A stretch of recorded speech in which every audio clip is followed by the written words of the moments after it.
setting the standard in the industry. And we have several sales twice a year, and we had 6 this fall. And once again, those heifers do very well. There's not one in our area in the fall. We do have a sale at Vienna in the spring. Okay. But the 6 sales we had this year averaged $2,700. I think we sold 928 heifers. Wow. This is about $400 higher per head than they were last spring, and almost $900 per head than they were a year ago. Wow. So these heifer sales are always an indication of where our cattle cycle is going. I know Daryl can talk a lot more about what's going on with the cattle markets. Yeah, but we always, and he will. we always expect that these heifer sales to reflect what people are expecting with the cattle markets, and it's probably no surprise that heifers are going high. Yeah. Heifers are in big demand, and we expect they're going to be in big demand in the coming year. I'm sure they will be. And so I just wanted to use this as a little reminder that the Show Me Select is out there. It's a great way to get some good heifers. But wherever you get your heifers and wherever you are, always think about quality, because in the long run, quality is what's going to pay.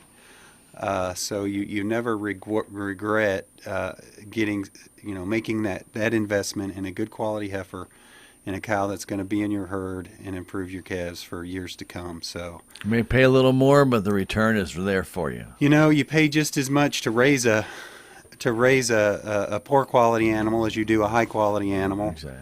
And if you're going to spend the time and money and energy year after year on your cattle, it's always good to, not everyone can have the best cattle, but you should always try to take a step up when you can. Sure. So that's what we use these heifer sales for, just, largely education about how to develop a good high quality heifer, but also just to remind people that those heifers are your future, and keeping that quality is an important part of your business. Very good. Very good. All right. What else you had to talk about today? Well, it's the time of the year where everybody's concerned about feed. And that it is. And unfortunately, this year, after 2 years of drought, they're worried about water in the ponds. Yeah. So when you've got no water in your ponds, you can't graze things as well as you'd like to. Right. A lot of people are already feeding hay. And they'll probably feed more hay this year than in a normal year. Hay's been expensive. So we like to remind people to always know what they're feeding. Right. And when I say know what they're feeding, I mean know their cows and what their cows need. Right. Is it a spring calving herd? Is it a fall calving herd? Are the cows in good shape? Because you really need to be strategic about how you feed, what you feed, know where your animals are, what your animals need. When I say know what you feed, I'm not only talking about the animals, but I also am talking about the feed. Get that hay tested. Yeah. Know what the contents are in that bale of hay. You can't meet your animal's needs if you don't know what the quality of that feed is, and then if the quality is poor, you need to come up with a plan to supplement. Right. So make sure that you understand what the protein level is in your feed, what the energy level is in your feed, and that those levels are going to meet the needs of the target animals. And if they have to buy hay, and then a lot of people may have to get to that situation, and there are a couple of sites, Department of Agriculture and University of Missouri have sites to go. They have some recommendations, too, that if you're going to be buying hay, don't buy it. Obviously, one of the big recommendations is just don't buy it over the internet. Right. Because a lot of people are getting scammed. Now, just anybody selling hay. There are loads of people getting scammed. Right. But unfortunately, I just got a call last week. People are looking high and low for hay. So, of course, they're looking on the internet. It's just that you do have to be certainly careful swinging some of those deals online. But if you go through those sites, Eric, you're going to be a lot more assured. The university has some sites, and we have a brand new site, actually, which is a feed finder. And if you call the office at extension 573-729-3196, I can point you the right direction. We've had a site where you could find some hay, but they've updated that site. It includes hay. It includes some of the commodity mixes. That's a good place to buy hay. But when you're buying hay, unfortunately, it's sold by the bale. Right. You don't know what it weighs, and you don't know the quality of inside that bale, other than sort of a visual, you know. Right. So, make sure you get that hay tested. And if you want some assistance with that, we can give you recommendations. We've got tools in the extension office for sampling those hay bales. We can get you set up to get those samples set off and help you interpret those samples, because no one wants to end up in April with a bunch of cows have gotten away from you and are too poor and aren't going to be Yeah. making you money in the year ahead. So Malnutrition's hard to recover from. well, malnutrition's hard to recover from, and bad business decisions are hard to recover from. In terms of And both of those together are and both, really hard. both of those together are the double whammy. So just a quick mention of this is feeding season. Everybody needs to be as strategic as they can. Calf prices have been high. Of course, they fluctuate. Sure. But you need to set up your program so you don't need to have $3 calves to make a profit. So you need to be strategic about your hay, strategic about your feed, and make sure even if calves aren't as high as they are right now, which they won't always be, you're still making money and you're still in business. But do your due diligence. You Yes, do need please. to do that. And again, there's those couple of sites, and Department of Agriculture and University of Missouri, or just get a hold of Eric and he can guide you to those sites that you might want to go to, because like I said, matter of fact, one of the articles that the University of Missouri put out is just don't buy hay off the internet from somebody you don't know, Right. thinking it's going to be a quality product, because you're probably not, first off, going to get any hay. And the second thing is, if you do get some hay, it may just be anything, it's just junk. Yep. So they actually, I know I was reading that article, and it's been about a month and a half ago they sent that out, is ask them to get the hay tested and send you the results Yep. before you buy it. So you're getting what you're exactly saying, the right hay for your cattle. And there are people that are sort of preying on people's situation. Yeah. I mean, in terms of, cutting junk and selling it, as well as, completely ripping people off. So, yeah, that's all good advice. You can call me. If people don't know where to start, they can certainly call me and we can give them some pointers. But in general, take the approach of, knowing your animals, knowing what they need, and then knowing what you're feeding them. And we can help you with some of those details from there. Now, as far as that goes, some upcoming events. On March 1st, a lot of people probably will recall that there's the Central Missouri Forage and Beef Conference. Before COVID, this was held in Cuba every year. For the last Yeah. 3 years, we've held it in Vienna. So this is coming up on March 1st. There's usually a good representation of producers from Dent County, which is great. One of the things we're going to be talking about is feeding options, which, this time of year, like I said, people are always thinking about, but you shouldn't just think about it this year. You should have good information so you can do it right year after year. But we're also going to have a panel that talks about direct marketing beef. There's more and more people that are in the business of selling beef True. directly, and that's not an easy game to learn. So we're going to have a panel of people talking about their experiences. We're going to be talking about warm season grasses, which people have heard a lot about the last few years. And one reason it's getting so much attention is when we're in droughts, those are the grasses that really shine. Yeah. And people have seen that that's a great tool to have when it's a droughty year. So we'll be talking about warm season grasses, have a market outlook with Scott Brown from the university. We'll be talking about succession planning Yeah. with Wesley Tucker, who's an outstanding speaker and is sort of our state specialist when it comes to succession planning. So anybody that's might be thinking about that in the near future might want to join that meeting to listen to that session. And we're also going to have the USDA APHIS guys there talking about the black vultures. And they'll have some taxidermied mounts so you can identify what's what. They have a really interesting sort of educational piece on these black vultures because they are they're going to be back. Of course, it's out of Yeah, season right now. right. I think we lost 3 head to them at Wordak last year, Did we really? this last fall calving season. So they set up Wow. shop down there and started getting calves. And you know, come to the meeting and you'll learn more about them. But they are an issue. They are an issue. I think a lot more than what people thought, Eric. I mean, I heard about the occasional one or two, but I think it's happening a lot more, and I think it's gotten more prevalent. I think there's more black vultures out there than ever Yeah. before, too.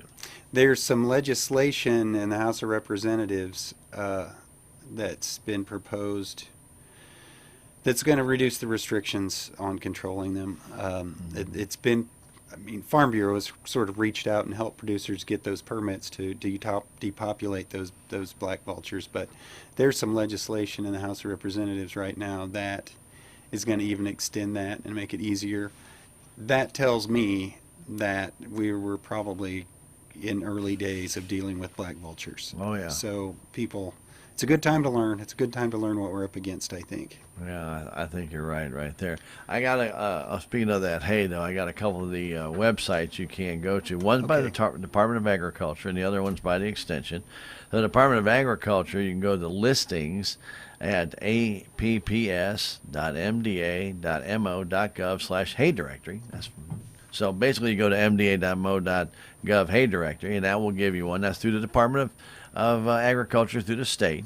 And then the MU hay listings are at agebb.missouri, spell it out, missouri.edu/haylist/vsale.php. That Missouri Ag Ebb, that's still there, and it's a good place to find some listings. And if you look at it, it's really easy to find the local listings because they're listed by county.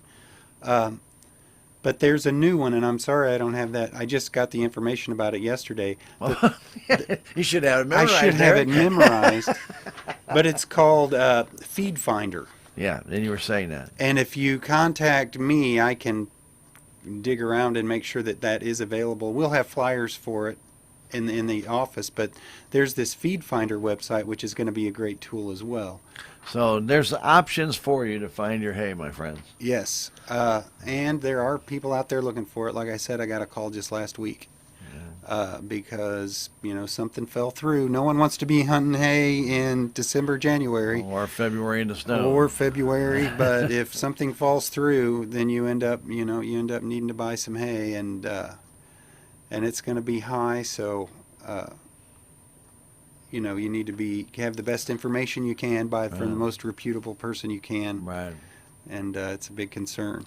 And you don't want to be hauling hay in the middle of a snowstorm either. No, That you would not be don't. a real wise thing to do. And you don't want your cows to be hungry in the middle of a snowstorm either, that's so not a we good do what thing. needs done sometimes. That's not a good thing. One other thing I can bring up really quick, Sure. and it's early days on this, but I am going to bring it up.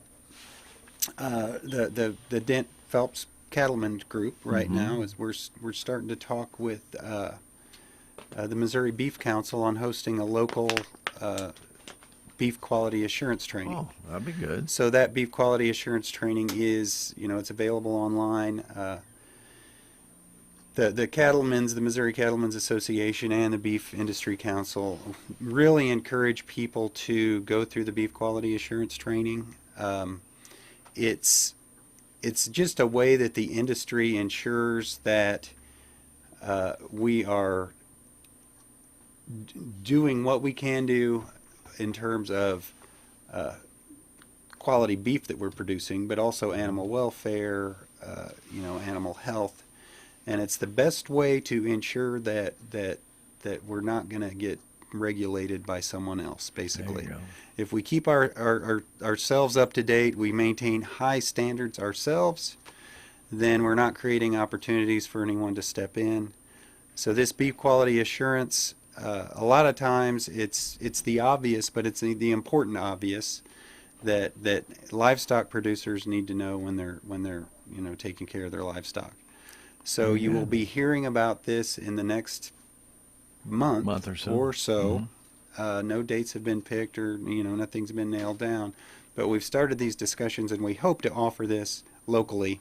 People can show up, they can see their friends, they can sit through the presentations rather than doing it online. Sure. Get their beef quality assurance certification, check that box as done, and then, help support the industry by doing so. So we hope that people keep their ear out for that, because that is going to be coming up.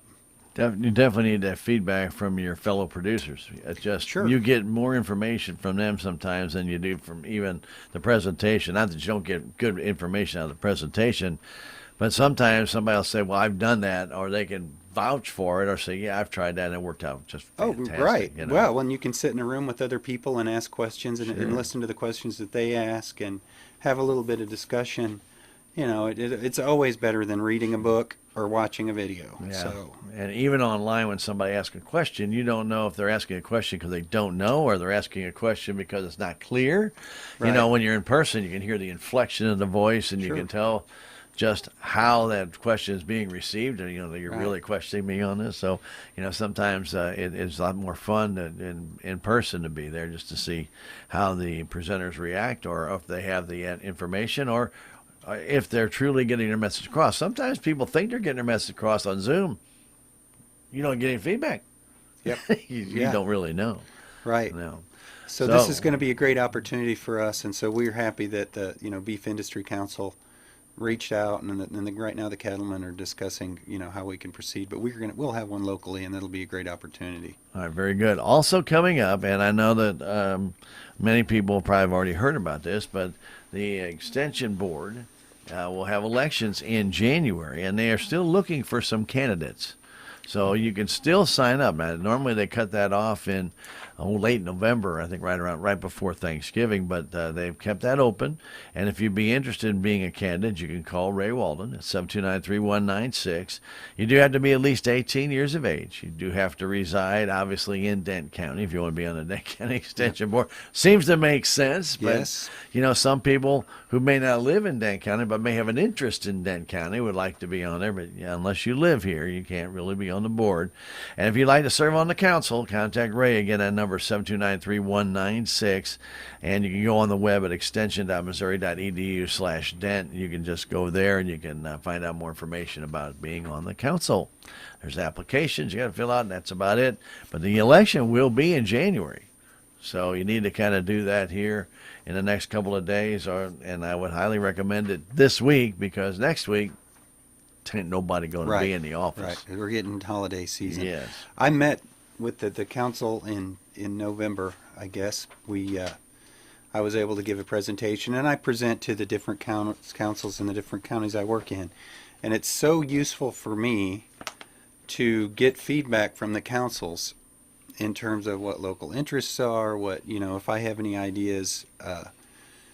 The councils are sort of our doorway to the community, and if Extension is going to be fulfilling its role, it needs people participating in these councils, Right. and actively soliciting programming based on needs. And no one's going to know the needs of the community other than the community members themselves. Better than the community, they know it. And so it's really useful for me as an Extension specialist to meet with the councils a couple times a year, get their feedback on some of the ideas that we're working on in livestock, and then hopefully plan some good programming. So we were talking in the council, this meeting that I was at, and the squeaky wheel gets the grease. When things get thin, like myself covering several counties, Yeah. it's always the counties that are most demanding that get the most. So attention, I always sure. encourage the councils to be the squeaky wheel and say, hey, this is what we need in our county. Right. So if anyone wants to be a squeaky wheel, we sure welcome you to join the Extension Council Yeah. and provide some input on things that Extension does in Dent County. Yeah. But again, give them a call, 729-3196. Do it today or tomorrow. I believe you guys are off Friday. We are off Friday. Yep. Okay, so today or tomorrow would be the best time to get in touch with Ray if you would be interested in being on the Extension Council. It's very rewarding, and you can find out all about it. Just give him a call and get the information. I'm about done. Do you have any more? Nope. I'm always happy to be here. It's great to squeeze one in before the holidays. So Merry Christmas. Well, Merry Christmas to you. Have a good upcoming season, and I look forward to next year. I do too, Eric. And again, I want to thank you for spending the time to come in here. I know it's kind of a rushed week this week because next week being off, you got to get everything ready. End of the year, so many things going on. I do thank you for taking the time to come in and speak with us about these issues, and tell us about the upcoming producers meeting. That's very exciting news. It's been a while since I think we've had one here in the area, so. It'd be interesting to have that.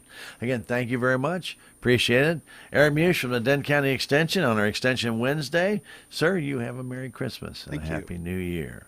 Keep it here at KSMO. We got a little bit of music, get us up to the 9 o'clock hour. We got AP News and then statewide news from the Missouri Net. And then we have our civic happenings. Keep it here, KSMO Radio.